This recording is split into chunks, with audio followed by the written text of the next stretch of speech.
కదిలిపోతుంది నిన్ను తలిస్తే అడవి తల్లి నీకు నమస్తే గుండె కదిలిపోతుంది నిన్ను తలిస్తే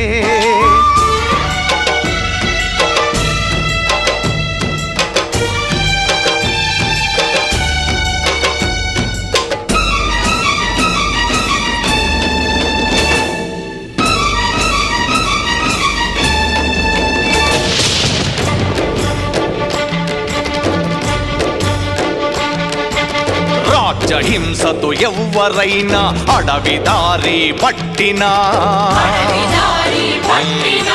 శబరిలాగా ఎదురు చూసి వాళ్ళ కడుపులు నింపినా నీపైనే రాజ్యహింస నేడు